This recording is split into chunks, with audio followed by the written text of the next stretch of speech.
वो 65 साल उनकी उम्र होगी। मैंने कहा अपना कोई तजर्बा बताएं, मैं तब स्टूडेंट था। तो उन्होंने कहा बेटा मेरा तजर्बा ये है कि मुसीबत बाइसे रहमत होती है, मुसीबत बाइसे रहमत होती है। तो मैं बड़ा हैरान हुआ, मैंने उनसे पूछा मुसीबत तो मुसीबत होती है? उन्होंने कहा उसमें दो चीजें पता चलती है। एक तो आपको यह पता चलता है कि आप अल्लाह के कितने करीब हैं, क्योंकि वो आपको मुसीबत से निकालता है। फिर आपको यह पता चलता है कि आप कितने छोटे हैं और अल्लाह कितना बड़ा है, क्योंकि मुसीबत में आपको अपनी कद काठ, अपनी बर्दाश्त का बहुत अच्छी तरह से पता चलता है। फिर उन्होंने कहा कि तीसरा आपको पता चलता है कि आपका असल रिश्ता कौन है, कौन साथ खड़ा है और कौन नहीं। और आखिरी बात उन्होंने कही कि एक मौका आता है मुसीबत में कि आप होते हैं और आपके रब की जात होती है। मैं जब जेल से निकला तो मुझे कहा गया कि मैं अब ISI का एजेंट हूं। मोहित पीरजादा को उस वक्त के सेक्टर कमांडर ने बुला के, अभी आजकल यहां होते हैं इस्लामाबाद में, मैं अभी जेल में था, मेरी जमानत होनी थी, तो दो सेक्टर कमांडर्स ने मोहित पीरजादा को बुलाया, एक लाहौर वाले ने और एक इस्लामाबाद वाले ने। इस्लामाबाद में क्योंकि दो लोग मेरे लिए पाकिस्तान में बोल रहे थे, एक तो जाहिर है मेरा लीडर था, उसने तो बोलना था, पार्टी कोई नहीं बोल रही थी, बल्कि पूरी पार्टी के ज्यादातर लोगों ने कहा था कि इसने गलत किया, ठीक हो रहा है। असेंबली में भी तकरीरें हो गई, सब हो गई। वो अंदर जब मेरी छितर परेड करते थे, साथ टेलीफोन पर मुझे दिखाते थे कि ये देखो बाहर तुम्हें सब छोड़ गए, तो अब बयान दे दो, आप उन्होंने तो तुम्हें छोड़ दिया, हम तुम्हें नवाज देंगे, तो दो बयान। तो मैंने उन्हें एक ही जवाब दिया था कि मैं, कई दफा आप मुझे कहते हैं यहां से कि गिल साहब इमरान खान को ना छोड़िएगा, मैं आज आपको वाजे कह दूं, पाकिस्तानी कौम में आज तक सबसे उजला और बेहतर बेटा किसी कौम ने पैदा किया है तो वो इमरान खान है। उससे बड़ा लीडर कोई नहीं है, उससे उजला बेटा मां ने पाकिस्तान के लिए पैदा नहीं किया। लेकिन मैं इमरान खान के साथ इमरान खान की वजह से नहीं हूं। अगर मैं हुआ तो फिर मैं छोड़ जाऊंगा उसे, क्योंकि इंसान तो हमेशा, आप सबको पता है कि सेल्फिश होता है, अपनी जरूरतों के लिए होता है। इमरान खान अजीम है, मैंने अभी आपको बताया कि सबसे अजीम पाकिस्तानी है, लेकिन अगर मैं उनके साथ उनकी वजह से हुआ तो फिर तो छोड़ जाऊंगा। हर शख्स को, PTI के हर शख्स को एक बात कहा करें, ये कभी ना कहा करें कि आपने इमरान खान का साथ नहीं छोड़ना। आप एक बात कहा करें, आपने हक का साथ नहीं छोड़ना। मैं इमरान खान के साथ उस दिन तक हूं जिस दिन तक अल्लाह ने मुझे हक के साथ खड़े होने की तौफीक दी है, क्योंकि और जब ना दी तो आपके सामने कहूंगा कि मैं कमजोर पड़ गया हूं, नहीं खड़ा हो सकता। इसलिए ज्यादातर लोग जो आपको PTI में बुरे लगते हैं, आपको लगता है छोड़ गए, बुरे वक्त पे खड़े नहीं हो सके, वो सब इमरान खान के साथ थे, हमसे ज्यादा साथ थे, पुराने थे। ऐसा लगता था कभी कि जब हमें उन्हें मीटिंग्स में देखते थे, इमरान खान के साथ उनका रिलेशनशिप देखते थे, लगता था कि शायद कभी हम इमरान खान के इतने करीब हो ही नहीं सकेंगे जितने ये थे। कई इमरान खान से रिश्तेदारी का दावा करते थे, कई 30 साल पुराने रिलेशनशिप का दावा करते थे, लेकिन जरा सी, वो कहते हैं नरम आवाज, भली बात, मुहज्जब लहजे, पहली बारिश में ही सब रंग उतर जाते। मैं अभी एक दोस्त से बात कर रहा था कि सबसे ज्यादा उजले पाकिस्तानी, मेरे ख्याल में, मैं गलत हो सकता हूं, कराची के हैं। सबसे बाशऊर, पढ़े लिखे, मामलात को पुराना जद्दी पुश्ती समझने वाले। हमारे बाप दादा तो देहात में, आपको पता है, छोटे मोटे काश्तकार थे, हमें ये रियासती मामलात का क्या पता था। और जब मैं कराची से ज्यादातर PTI की क़यादत को देखता हूं तो वो उतनी ही मायूस कुन, लेकिन हुकूमत के दौरान उनके क्या मामलात थे। तो अभी बरकी साहब और दूसरे दोस्त कह रहे थे कि उंगलियां ना उठाएं एक दूसरे की तरफ। मैं इसलिए सियासत में नहीं आया। मैं अगर जिस दिन मुझे उंगली उठाने पे पाबंदी लगी, मैं PTI भी छोड़ूंगा, सियासत भी छोड़ूंगा। मैं तो कैटलिस्ट हूं। मैं तो ये समझता हूं कि अच्छे और बुरे में तमीज होनी चाहिए, घर में भी बाहर भी।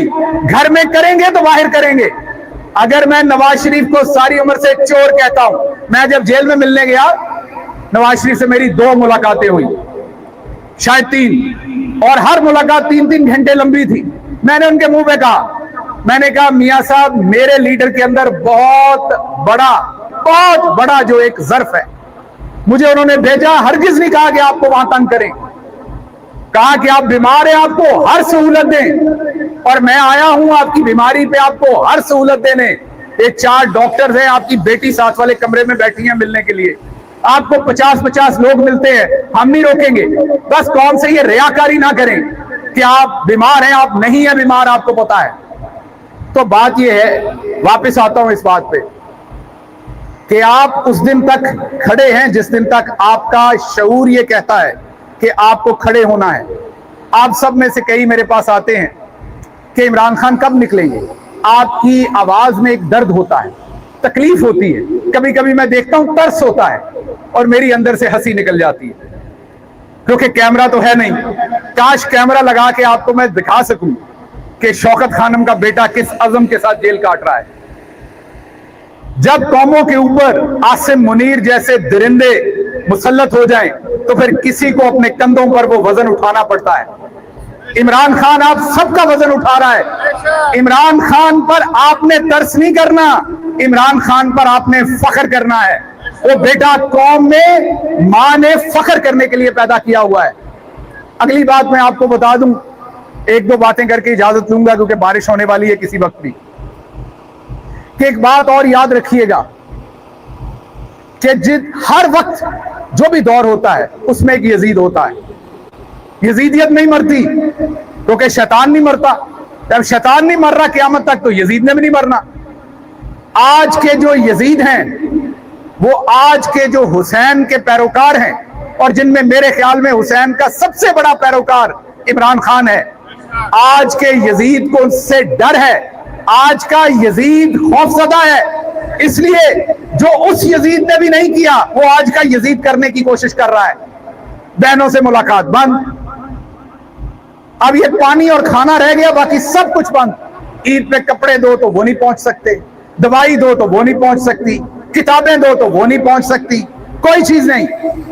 लेकिन मसला एक है, उस वक्त के यजीद को आपसे वो नहीं कहता था कि मुझसे मोहब्बत भी करो, ये कहते हैं हमारा तराना भी लगाओ। जैसे हमारा मुजम्मल असलम कहता था कि उसके आज भी गूस बम्स खड़े हो जाते हैं, तो ये कहते हैं कि हमारा तराना भी सुनो। तुम्हारे जिस्म पर गूस बम्स, जिन्हें हम पंजाबी में लुई कंडे कहते हैं, आपके लुई कंडे भी खड़े होने चाहिए। आपको हमसे मोहब्बत भी करनी है और हमने आप पर जुल्म भी करना है। तो ये पाकिस्तानियों के तौर पर याद रखिए, ये डिसाइसिव मोमेंट है।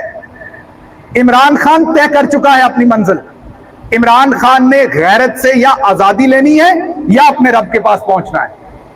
हम सब ने रब के पास पहुंचना है, किसी ने एक दिन पहले, किसी ने एक दिन बाद।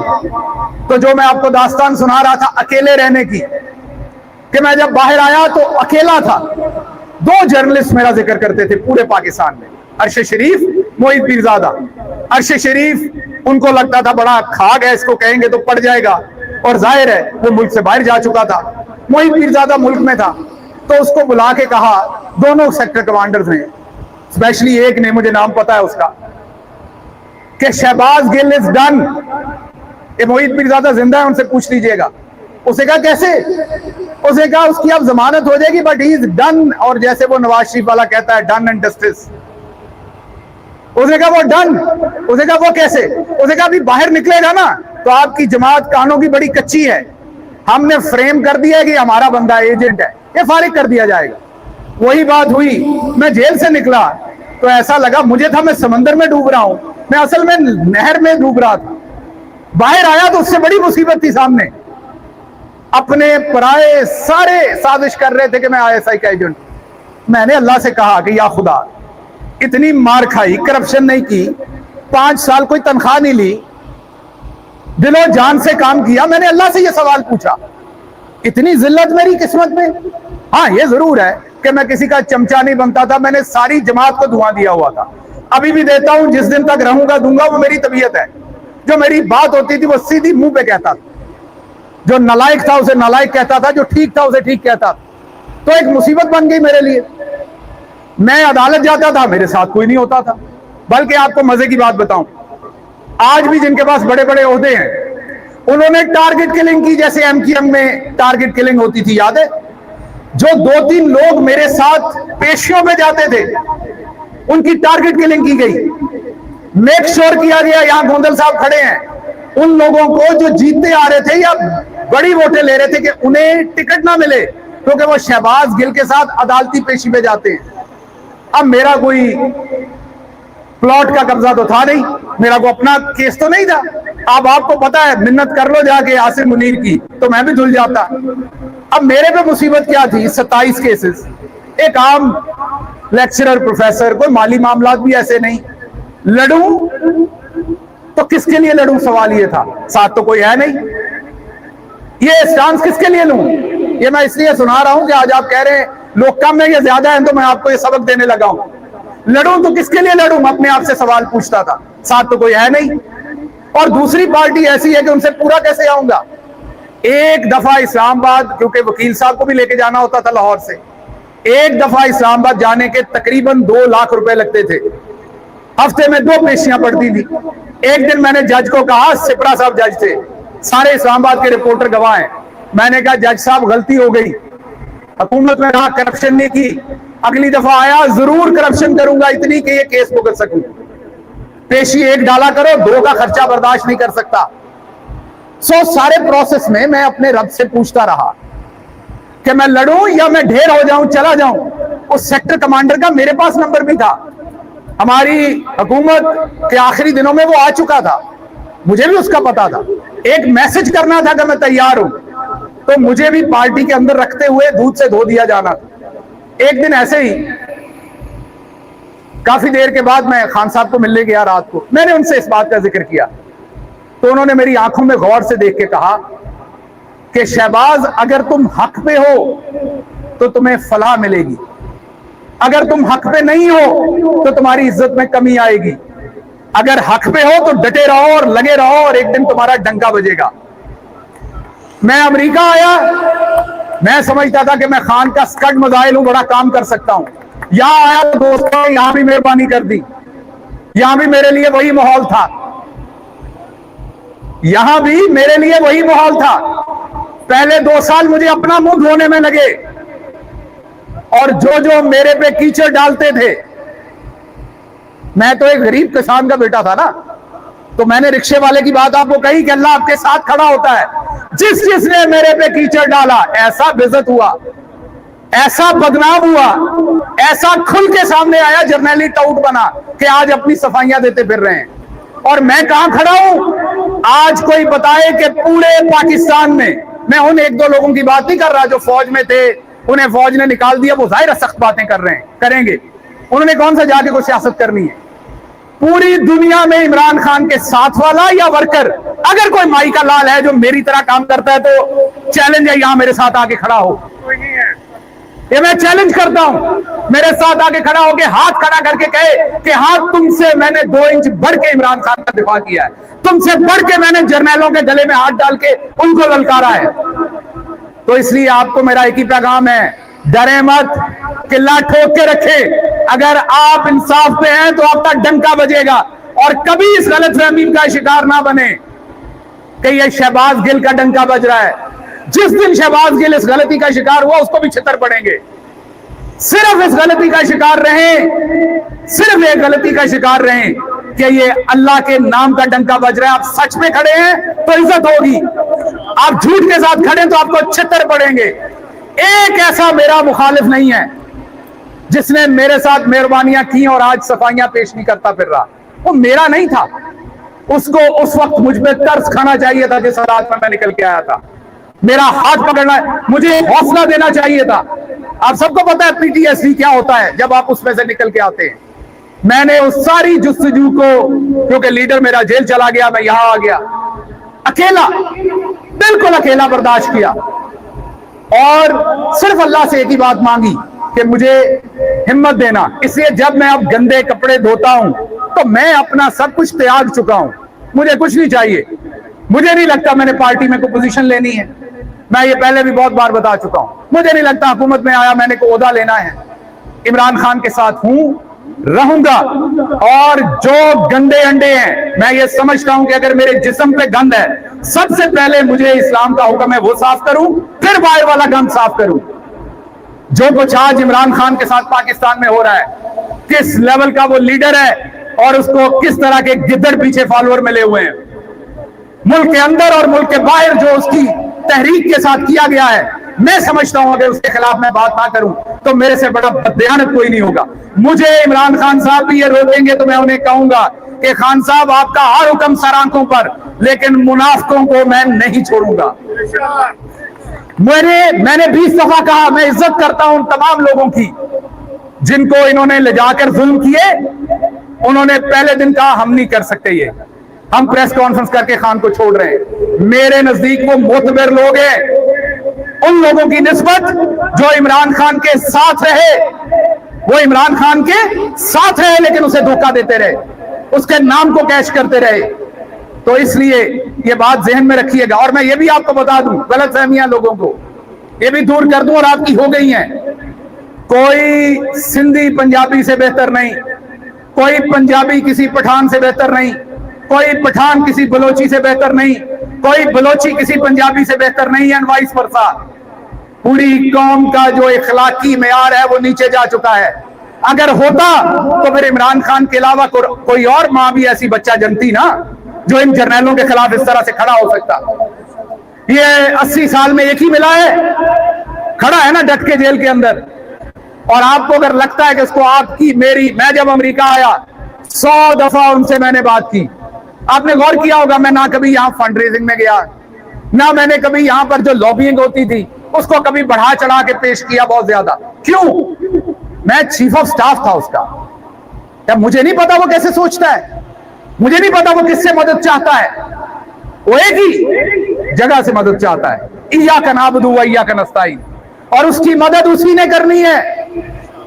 मैं ये नहीं कह रहा आप कोशिश ना कीजिए, कीजिए, लेकिन उसकी मदद वहीं से होनी है क्योंकि उसका यकीन वहां पर है।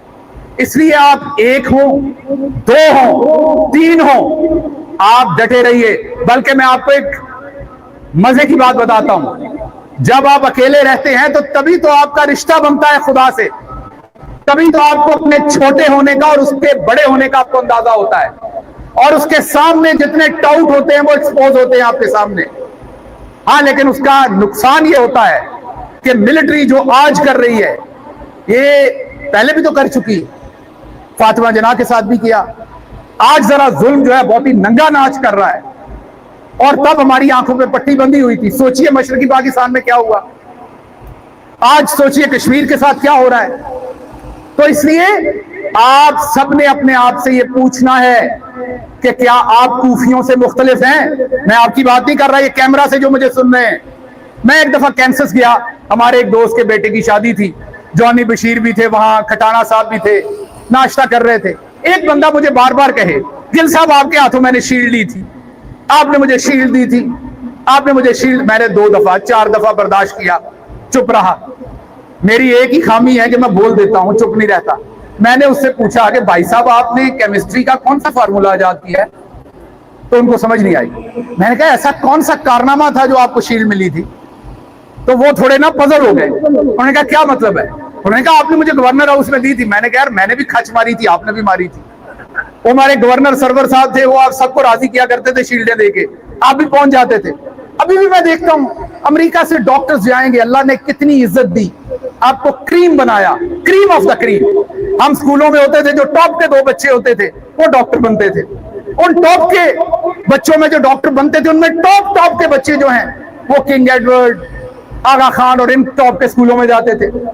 उन टॉप के लोगों में जो फिर डॉक्टर पाकिस्तान में इन स्कूलों से बन जाते थे, उनके टॉप के लोग यहां अमेरिका में आते हैं डॉक्टर बन के, लेकिन वो भी वही खच्चे मारते हैं, गवर्नर से शील्डें ले रहे होते हैं।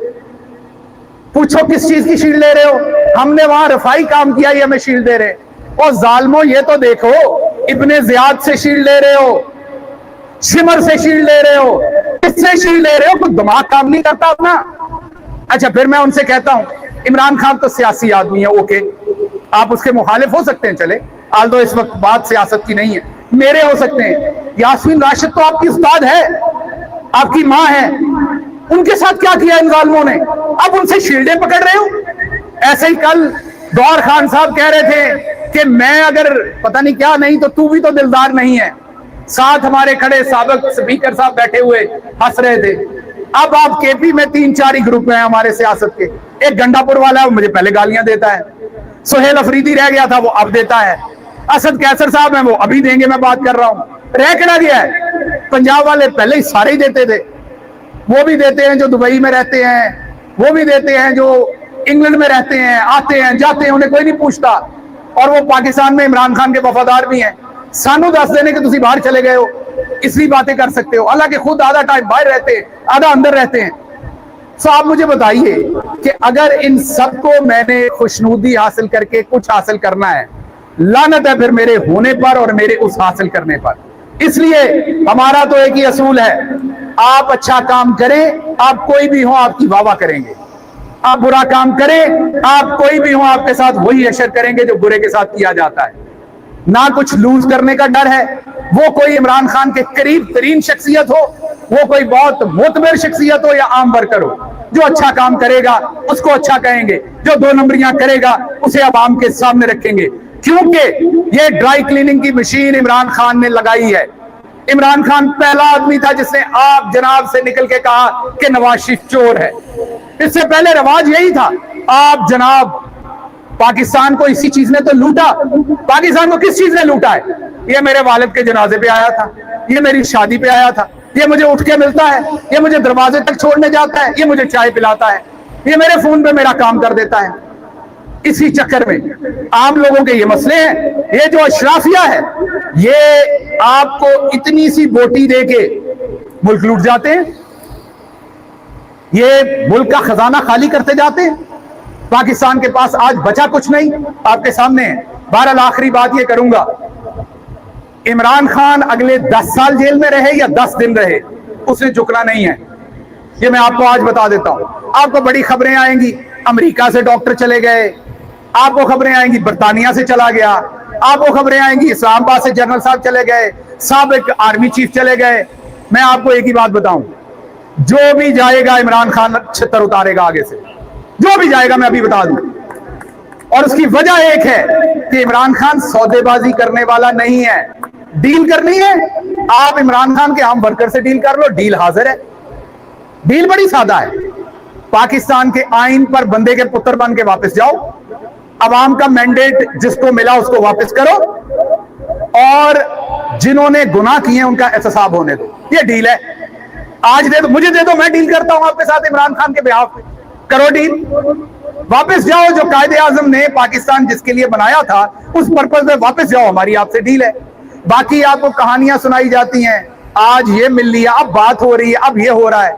ये याद रखिएगा, जब तक आसिम मुनीर मजबूत है, जब तक आसिम मुनीर मजबूत है, वो इमरान खान को बाहर नहीं निकालना चाहता। इमाम हुसैन मदीना में थे, यजीद दमिश्क में था। जैसे ही वो आउट ऑफ टर्न अपने वालिद साहब की वजह से, मरूसी सियासत की वजह से वो खलीफा बना, तो उसको अब पूरी दुनिया में, कायनात में अपना वाहिद दुश्मन कौन नजर आया? कौन नजर आया? इमाम हुसैन अलैहिस्सलाम। हालांकि उन्होंने तो कोई बयान नहीं दिया, उन्होंने तो उसे कोई नहीं कहा था कि तुम्हारे साथ ये करूंगा। उसने कहा इनसे बैत लो।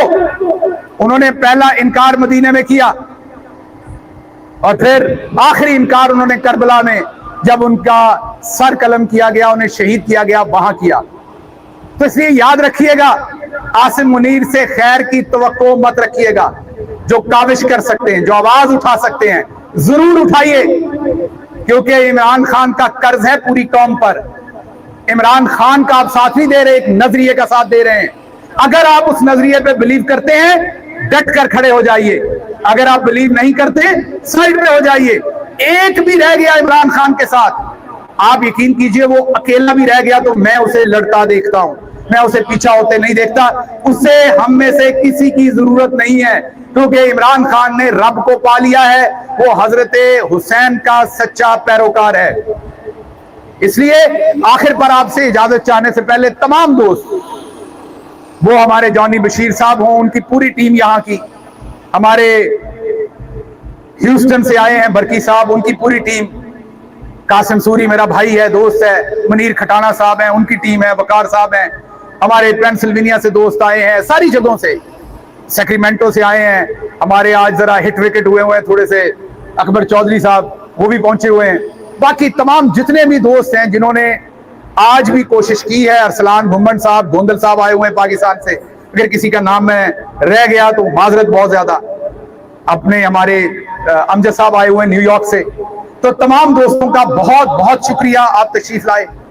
बड़ाई साहब हैं वहां से, न्यू जर्सी से, तो आप सब यहां पर तशरीफ लाए हैं, आप सबका बहुत शुक्रिया। टोनी आपका भी शुक्रिया, आप सब दोस्तों ने इस महफिल को दोबारा से गरमाया है। गरमाते रहिए, ये कभी नीचे आएगा काम, कभी ऊपर जाएगा।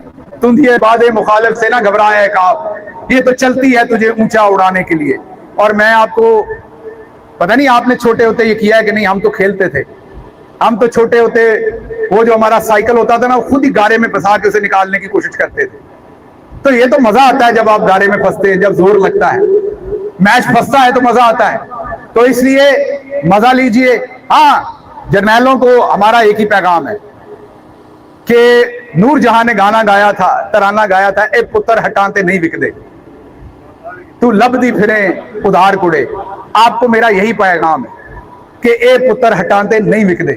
आप खरीद सकते हैं, खरीद लें, डरा सकते हैं, डरा लें। अगर बिक गए, जो बिकने वाले थे, हर जगह पर सौदा होता है, जो बिकने वाले थे बिक गए, जो रह गए हैं ये अब कुंदन है, ये अब दुरुस्त सौदा है।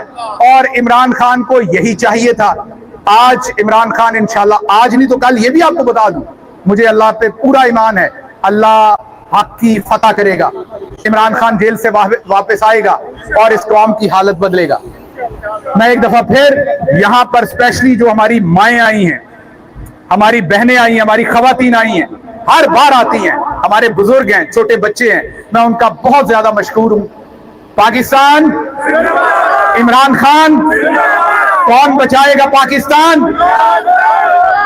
कौन बचाएगा पाकिस्तान? बहुत शुक्रिया।